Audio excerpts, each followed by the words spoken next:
दोस्तों, दुनिया का सबसे बड़ा फासला अमीर गरीब का नहीं, भूख और सपनों का होता है। आज की कहानी एक ऐसे लड़के की है जिसके पास स्कूल का बैग नहीं, जूते नहीं, 2 वक्त की रोटी भी मुश्किल से मिलती थी। फिर भी उसने भारत के सबसे बड़े गणित प्रोफेसर को घुटने टेकने पर मजबूर कर दिया। जो सवाल टीचर को सॉल्व करने में 20 साल लगे, मैं ये सॉल्व नहीं कर पाऊंगी। उसी सवाल को कचरा बीनने वाला सूरज सिर्फ 1 मिनट में सॉल्व कर गया। आइए देखते हैं उसने ये कैसे किया। सुबह की धूप अभी ठीक से निकली भी नहीं थी कि शहर के सबसे फेमस और महंगे आर्यभट्ट इंटरनेशनल स्कूल के गेट पर हलचल शुरू हो गई। ये स्कूल रईसों के बच्चों के लिए था, जहां टैलेंट से ज्यादा पैसों के दम पर एडमिशन मिलता था।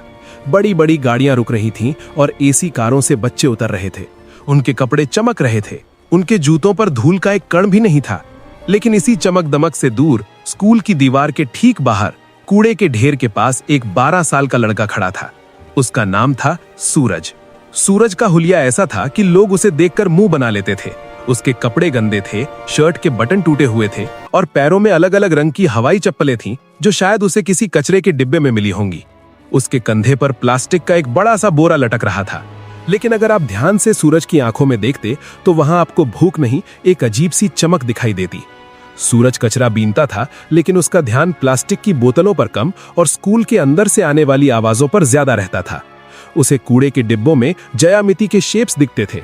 उसे गाड़ियों के नंबर प्लेट्स में मैथ्स के पैटर्न नजर आते थे। वो कभी स्कूल नहीं गया था, लेकिन ऊपर वाले ने उसे एक ऐसा दिमाग दिया था जो कैलकुलेटर से भी तेज चलता था। आज स्कूल में माहौल कुछ अलग था। 12वीं क्लास में सन्नाटा छाया हुआ था। क्लास में प्रोफेसर दिग्विजय सिंह आए। दिग्विजय सर शहर के सबसे सख्त मैथ्स टीचर माने जाते थे। उनके बारे में कहा जाता था कि उनके सवाल बच्चों के पसीने ही नहीं, जान भी निकाल देते हैं। दिग्विजय सर आज बहुत गुस्से में लग रहे थे। उन्होंने हाथ में पकड़े डस्टर को जोर से टेबल पर पटका। धूल, वो चिल्लाए, तुम सबके दिमाग में धूल भरी है। तुम्हें लगता है कि तुम्हारे पापा के पैसे तुम्हें पास करवा देंगे?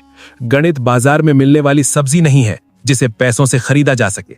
ये मेहनत मांगती है। पूरी क्लास डरी हुई थी। दिग्विजय सर ने चौक उठाई और ब्लैक बोर्ड की तरफ मुड़े।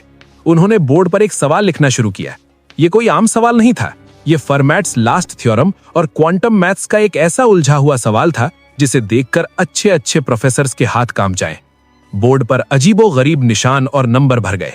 10 मिनट तक वो लिखते रहे। जब वो पीछे मुड़े तो उनकी आंखों में एक चैलेंज था। ये सवाल, उन्होंने भारी आवाज में कहा, मैंने अपनी जवानी के 15 साल इसे हल करने में लगा दिए। ये आज भी अधूरा है। मैंने इसे दी इम्पॉसिबल इक्वेशन नाम दिया है।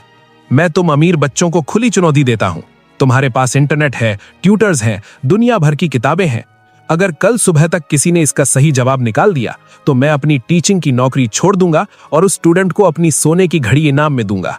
क्लास का टॉपर, जिसका नाम विक्रम था, उसने चश्मा ठीक करते हुए सवाल को देखा और मन ही मन हार मान ली। ये सवाल सिलेबस के बाहर नहीं, दुनिया के बाहर का था। घंटी बजी और प्रोफेसर गुस्से में पैर पटकते हुए बाहर चले गए। बच्चे भी बड़बड़ाते हुए निकले। पागल है बुढ़ा, विक्रम ने अपने दोस्त से कहा। यह सवाल कोई इंसान हल कर ही नहीं सकता। लेकिन किसी ने ध्यान नहीं दिया कि क्लास की खिड़की के बाहर लोहे की जाली से चिपका हुआ सूरज खड़ा था। उसकी काली पड़ी उंगलियां जाली को कसकर पकड़े हुए थीं। उसकी नजरें उस बोर्ड पर लिखे सवाल पर जमी हुई थीं। उसे वो सवाल डरावना नहीं लग रहा था। उसे वो सवाल एक खूबसूरत कविता जैसा लग रहा था। नंबर उसके दिमाग में नाचने लगे। उसे ऐसा लगा जैसे वो सवाल उससे बात कर रहा हो, उसे बुला रहा हो। सूरज वहां तब तक खड़ा रहा जब तक चपरासी ने उसे डंडा दिखाकर भगा नहीं दिया। भाग यहां से भिखारी, स्कूल को गंदा कर रहा है, चपरासी चिल्लाया। सूरज भाग गया, लेकिन उसका दिमाग वहीं क्लासरूम में छूट गया था। दोस्तों, कहानी में आगे क्या हुआ ये जानने से पहले अगर आप ऐसी ही दिल को छू लेने वाली कहानियां सुनना पसंद करते हैं तो अभी हमारे चैनल को सब्सक्राइब कर लें ताकि कोई भी नई कहानी आपसे मिस ना हो। रात हो चुकी थी। शहर सो रहा था, लेकिन सूरज की झुग्गी में नींद नहीं थी। उसका शराबी पिता खर्राटे ले रहा था और मां बीमार पड़ी थी। घर में खाने को कुछ नहीं था। सूरज का पेट भूख से मरोड़ रहा था, लेकिन आज उसे भूख से ज्यादा बेचैनी उस सवाल की थी। वो सवाल उसे सोने नहीं दे रहा था। उसके दिमाग में बार बार वो सिंबल्स आ रहे थे। रात के 2 बजे जब रहा नहीं गया तो सूरज उठा। उसे लगा कि अगर वो उस सवाल को हल कर लेगा तो शायद उसके मन का शोर शांत हो जाएगा। वो चुपके से अपनी झुग्गी से निकला और स्कूल की तरफ दौड़ा। स्कूल का पिछला गेट टूटा हुआ था, जहां से वो अक्सर प्लास्टिक उठाने अंदर घुसता था। आज वो प्लास्टिक उठाने नहीं, कुछ सीखने जा रहा था। स्कूल के गलियारे अंधेरे में डूबे थे। गार्ड सामने वाले गेट पर सो रहा था। सूरज परछाई की तरह क्लासरूम की खिड़की तक पहुंचा। खिड़की खुली थी, वो अंदर कूद पड़ा। क्लास में घुप्पा अंधेरा था, बस बाहर स्ट्रीट लाइट की हल्की रोशनी आ रही थी जो सीधे ब्लैक बोर्ड पर पड़ रही थी। बोर्ड पर वो सवाल अभी भी वैसे ही लिखा हुआ था जैसे कोई भूत मुंह खोले खड़ा हो। सूरज धीरे धीरे आगे बढ़ा। उसके पैर कांप रहे थे। डर इस बात का नहीं था कि वो पकड़ा जाएगा, डर ये था कि क्या वो इसे कर पाएगा।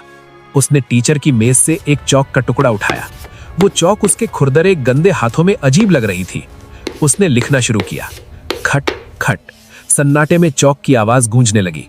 पहले वो धीमा था, लेकिन जैसे जैसे सवाल सुलझता गया उसकी रफ्तार बढ़ती गई।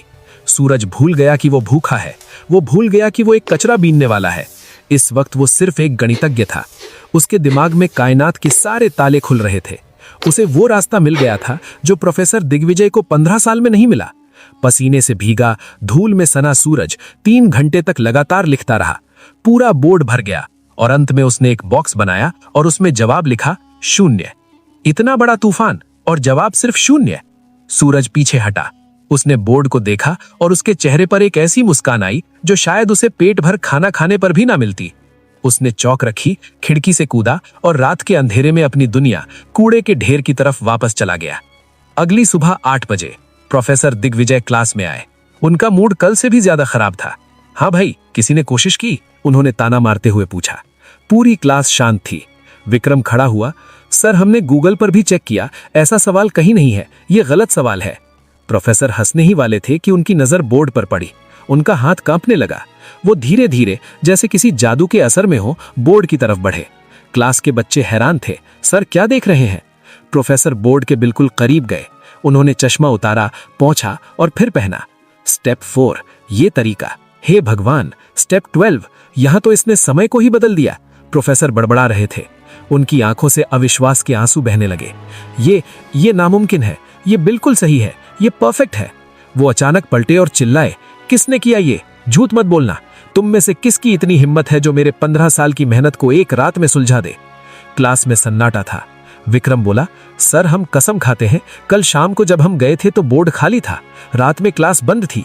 प्रोफेसर ने अपना सिर पकड़ लिया। कोई तो आया था, कोई ऐसा जिसका दिमाग आइंस्टीन जैसा है। ये लिखाई देखो इसे, ये किसी सधे हुए स्टूडेंट की नहीं है, ये किसी आजाद हाथ की लिखावट है। उन्होंने तुरंत प्रिंसिपल और सिक्योरिटी को बुलाया। सीसीटीवी फुटेज चेक किया गया। ब्लैक एंड व्हाइट स्क्रीन पर रात के 3:30 बजे एक छोटी सी परछाई खिड़की से कूदती हुई दिखाई देती है। कपड़े फटे हुए, बाल बिखरे हुए। वो लड़का बोर्ड के पास जाता है और पागलों की तरह लिखने लगता है। प्रिंसिपल ने फुटेज को जूम किया। अरे, ये तो वही कचरा बीनने वाला लड़का है जो कल गेट पर खड़ा था। प्रिंसिपल ने मुंह बनाते हुए कहा, गार्ड, जाओ पकड़ कर लाओ उसे, जरूर चोरी करने आया होगा और बोर्ड खराब कर दिया।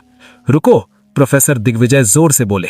अगर किसी ने उसे चोर कहा तो खैर नहीं, उसने चोरी नहीं की है, उसने तो स्कूल को और मुझे एक नई दिशा दी है। उसे इज्जत से मेरे पास लाओ। थोड़ी देर बाद 2 गार्ड सूरज को पकड़कर स्टाफ रूम में ले आए। सूरज बुरी तरह डरा हुआ था। उसे लगा कि चोरी छुपे घुसने के लिए उसे पुलिस के हवाले कर दिया जाएगा। उसके कपड़े गंदे थे, शरीर से बदबू आ रही थी। स्टाफ रूम में बैठे बाकी टीचर्स ने अपनी नाक पर रुमाल रख लिया, लेकिन प्रोफेसर दिग्विजय, वो अपनी कुर्सी से उठे और सीधे सूरज के पास गए। सूरज ने हाथ जोड़ लिए। साहब, माफ कर दो, मैंने कुछ चुराया नहीं, मुझे बस वो सवाल परेशान कर रहा था। मुझे लगा मैं उसे ठीक कर सकता हूँ।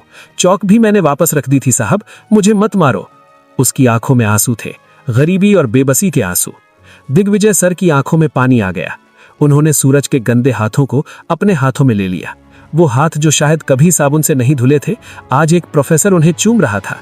बेटा, तुमने कुछ नहीं चुराया, बल्कि तुमने तो मुझे वो दे दिया जो मैं पूरी जिंदगी ढूंढ रहा था। प्रोफेसर ने पूछा, तुम्हें ये सब किसने सिखाया? तुम स्कूल नहीं जाते? सूरज ने सिर झुका लिया।